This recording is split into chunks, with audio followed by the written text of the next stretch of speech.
Rumah tempat kita belajar menyebut nama orang yang kita sayang. Tuhan pinjamkan keluarga angkat. Jadi saya ada mak, ada abang. Masa tu barulah saya sedar betapa bernilainya sebuah keluarga. Mau ngapain kamu kesini? Papa saya sekarang sedang sekarat. Jadi ngapain kamu terus-terusan nempel sama keluarga yang jelas-jelas bukan keluarga kamu? Dia bilang Arman suka mangga. Mereka mau kamu keluar dari sini. Selama mana pun belum saya bersumpah merah, saya akan tunggu. Rumah juga tempat pertama kita kehilangan segalanya. Saya Mira, istri Arman. Innalillahi wa inna ilaihi raji'un. Dan saya boleh buat apa je saya nak dengan rumah ni. Saya boleh jual. Tapi saya dah buat keputusan untuk serahkan rumah ni.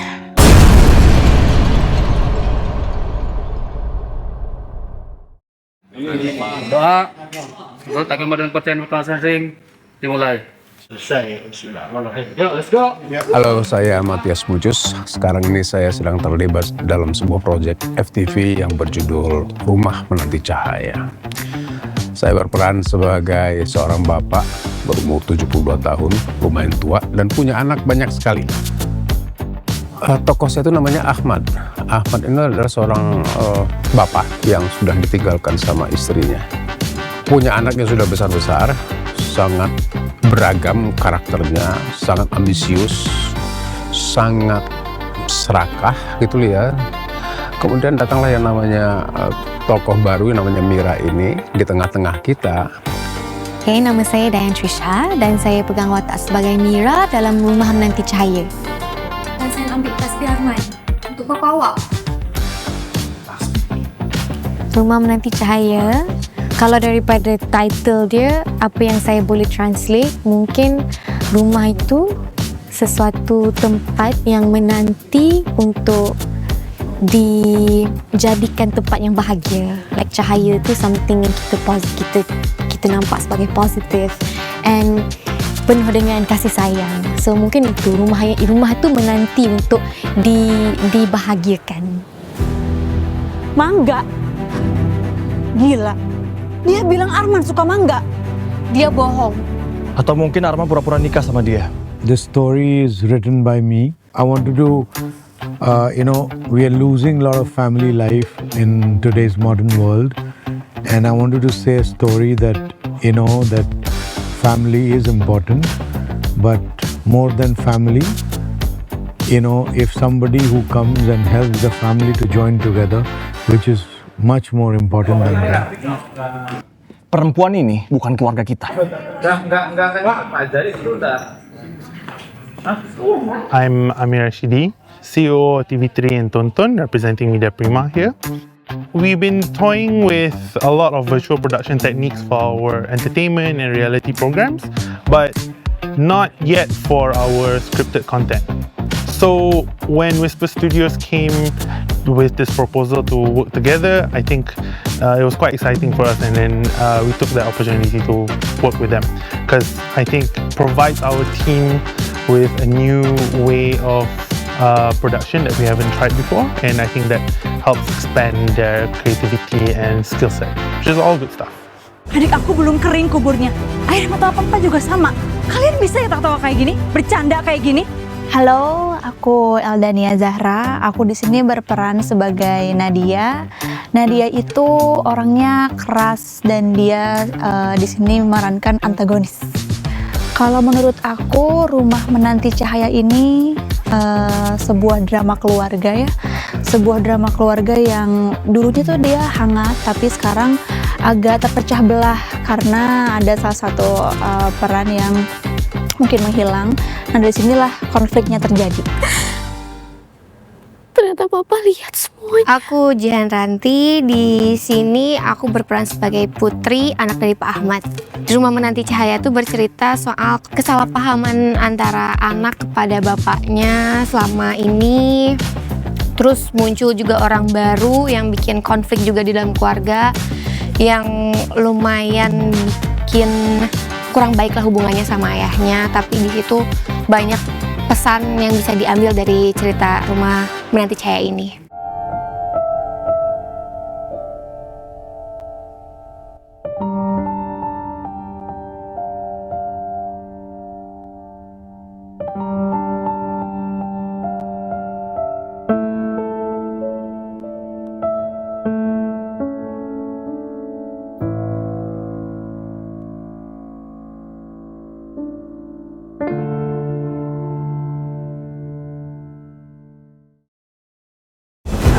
Jangan bercanda. Ini adik saya, Arman adik saya. Kenapa adik saya? Ada apa sama dia? Halo, nama saya Aditya Zoni. Di sini saya berperan sebagai Ian. Oke, jadi Rumah Menanti Cahaya ini sebetulnya simple ya. Ini cerita kekeluargaan, di mana di dalam keluarga yang bahagia itu pasti ada rapuhnya gitu loh. Nah, bisa dilihat dari cerita film ini sangat indah, luar biasa. Karena kita ini kan berempat ya. Ada Nadia, Putri, Arman, sama Ian. Dan Ian ini anak nomor 2. Nah, kita kehilangan adik kita yang paling kecil, itu namanya Arman. Disitulah kita mulai pecah.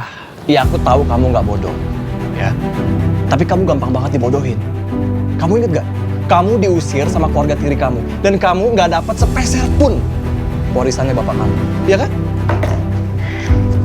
Ian, kita nikah udah lama ya. Masih harus hal kayak gini dibahas terus.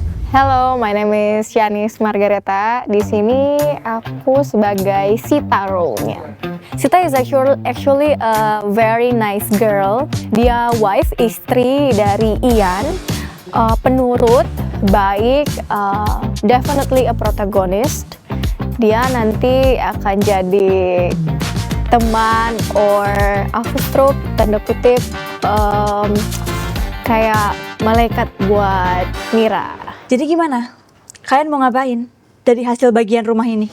Ketiga anak saya ini mereka punya modus untuk mencoba mengambil harta warisan. Padahal saya belum meninggal, saya masih hidup ya, tapi ambisi mereka ini luar biasa. Takutnya saya memberikan warisan ini kepada Mira, tokoh yang diperankan oleh Dayan ini. Apa cerita budak tuh? Halo, nama saya Zarif Ghazi. Saya memegang watak sebagai Dr. Daniel dalam drama berjudul Rumah Menanti Cahaya. Cerita ini berat. Sangat berat, dia menggabungkan keluarga daripada dua negara menjadi satu.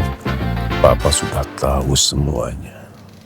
Assalamualaikum, saya Rosnita, produser daripada Anomali Media, bekerjasama dengan Media Prima dan juga Whisper Studio dalam telefilm Rumah Menanti Cahaya. Saya rasa ini adalah satu pengalaman yang baik dan amat teruja kerana ini adalah pengalaman pertama Anomali Media bekerjasama dengan Whisper Studio untuk menghasilkan satu telefilm yang bertajuk Rumah Menanti Cahaya. Okay, ready? Action!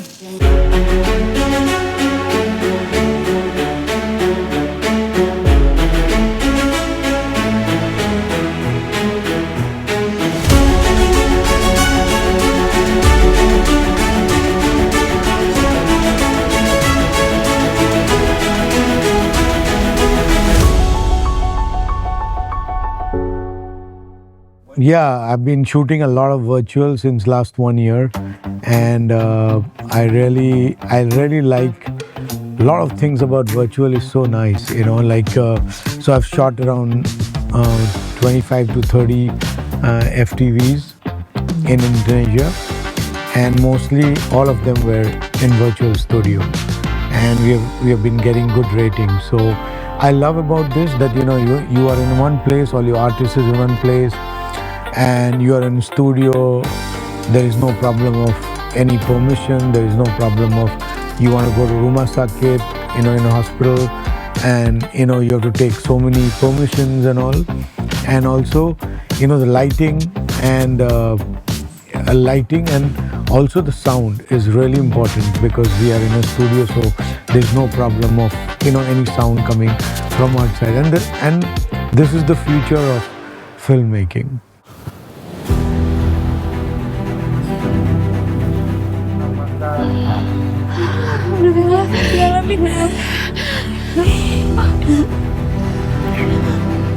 Syukurlah kalau kayak gitu. Ada banyak perbezaan dia.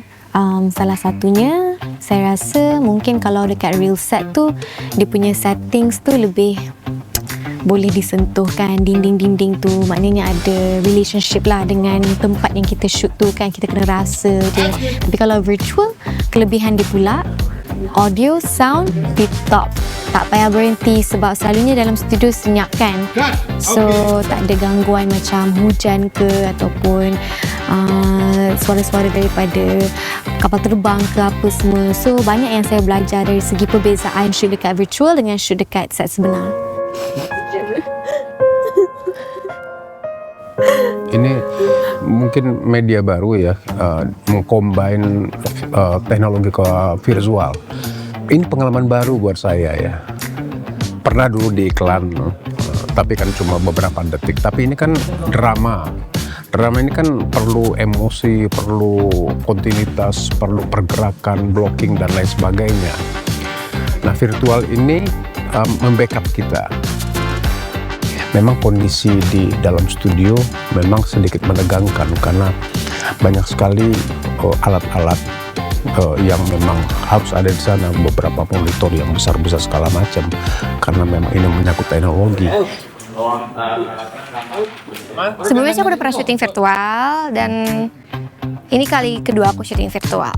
Perbedaannya yang aku rasain ada enaknya tuh karena kita nggak keganggu sama cuaca di luar, karena kan kalau di studio kita nggak perlu takut hujan atau panas.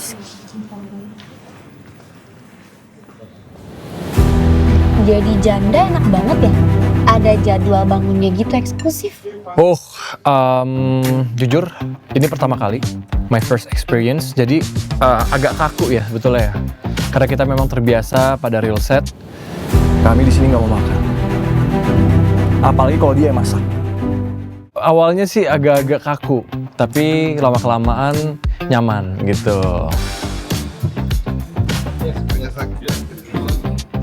Kalau di virtual kita enaknya dingin, nggak pindah-pindah kemana-mana, dan juga kita ada eager lah untuk belajar hal baru, untuk belajar sama adapt sama teknologi yang baru.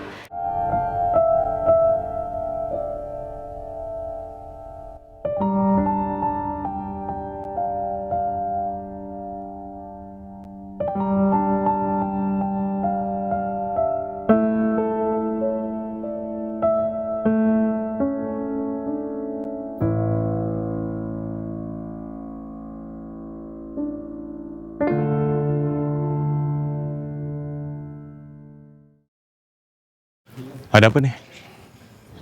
Dokter, kami udah bilang dari awal kalau perempuan ini nggak boleh ada di sini karena dia bisa menyebabkan papa dari kami itu meninggal. Banyak pengalamannya dapat kat sini. Contoh dia macam first of all lah, kita takut tau sebab kita perlu sangat connect dengan surrounding kita ni. Contoh dia kalau ada pokok, kalau boleh kita nak ada pokok tu lah. Tapi kalau dekat sini dia ada letak X je dekat bawah tu.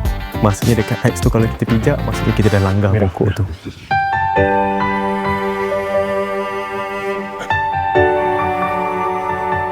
Saya akan tunggu. Okay, so I'm here on set of our output Rumah Menanti Cahaya. Just being here for a few hours, I can already see some of the really good benefits it has to production. One, you don't have to travel between 2 or 3 locations within the short period of time. I think that lets us tell stories that travel a lot more rather than being in one set.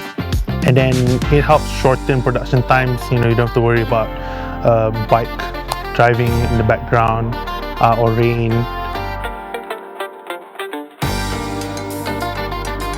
Pelibatan hari, mungkin kita boleh dapatkan penjimatan dan juga dari segi lokasi, kita tidak perlu bergerak daripada satu lokasi kepada lokasi yang lain. Plastik.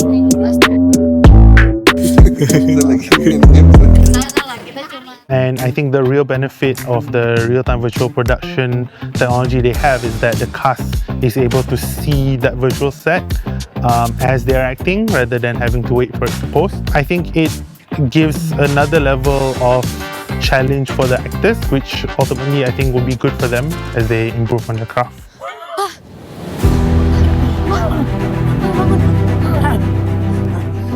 So, ni sebenarnya kali pertama saya shoot dekat Indonesia, and saya sangat happy and sangat excited sebab saya dapat kerja dekat Jakarta, shoot dengan orang-orang Indonesia and kerja bersama dengan Pak Syarat first time.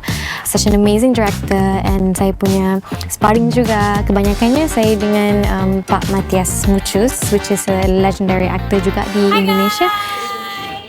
This is Diane, this is Jihan, Shanice, and I'm Nadia. No, you're Elda. And that one? Gak diajak. Bila kita shoot dengan orang yang berlainan bangsa, kita belajar cara diorang, kita belajar bahasa diorang kan, lepas tu kita belajar rasa makanan diorang. So it's a really fun and an experience yang saya rasa sangat macam mana nak cakap, macam saya hargailah experience ni. Dah. Yuk, okey. Enggak. Sering banget. Enggak, ini kamera nyosor-nyosor. Dayan punya talenta yang luar biasa dan kita saling mengimbangi antara saya dan dia. Kelihatannya sih mudah-mudahan sih hasilnya bisa bagus. Anaknya humble, anaknya juga nggak pernah jaim atau jaga image. Kita suka tukar pikiran, ya kayak udah kenal lama aja. Hebat. Jam segini masih syuting. Baru 4 hari kerja dengan Pak Ahmad, tapi saya belajar banyak sangat benda. He's so experienced, and dia banyak ajar saya benda-benda yang macam dalam set yang saya macam, oh macam ni boleh lagi expand knowledge saya dalam acting. And bila saya banyak scene dengan dia, saya happy sangat sebab kerja dengan orang yang sangat experience, kita dapat serap. Di luar set juga kita pun selalu berborak and cerita pasal music, cerita pasal makanan, travel. Jadi kat situ kita dapat bina chemistry.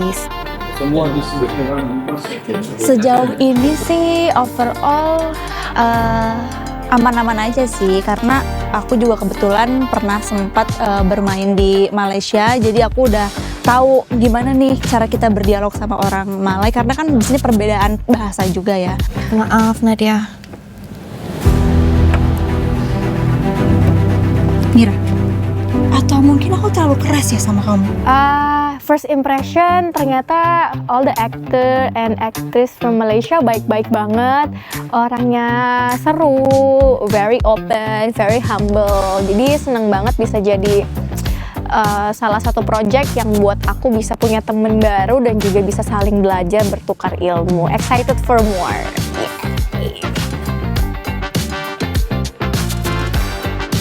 Pengalaman baru lagi karena artis dari Malaysia datang ke sini untuk bermain sama kita. So far koneksinya bagus lah gitu loh. Secara rekan kerjanya bagus sekali, tidak ada masalah apa-apa, saling bantu di set. Ayah awak dah stabil lah sekarang.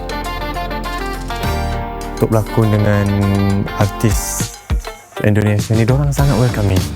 Diorang banyak tolong saya daripada segi bahasa, macam mana nak borak apa semua. Walaupun saya pakai guna skrip saya gunakan bahasa Malaysia, saya tak guna bahasa diorang, tapi still sampai tahap yang diorang punya peramah tu, sampai saya nak sahut balik dengan jawab bahasa Indonesia. Sedangkan saya tak boleh sebab saya memang kena pakai bahasa Malaysia. Mira kan? Ya doktor. Awak tak balik lagi dari semalam. Kalau sekarang ni saya benarkan awak jemput papa awak, awak akan balik. Harapan saya di FTV Rumah Menanti Cahaya ini tentu bisa direspon dengan baik lah. Ya, bagaimanapun juga kita membuat ini dengan sebuah metode yang baru. Mudah-mudahan kombinasi antara virtual dan drama ini bisa ngeblend dengan bagus ya, mudah-mudahan.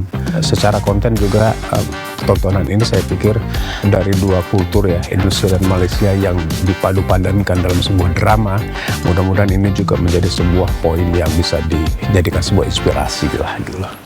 Aku sih nggak peduli ya, mau dia malaikat, mau dia penipu, apapun itu yang penting aku nggak mau lagi lihat dia. Karena dia udah bikin hidup kita berantakan.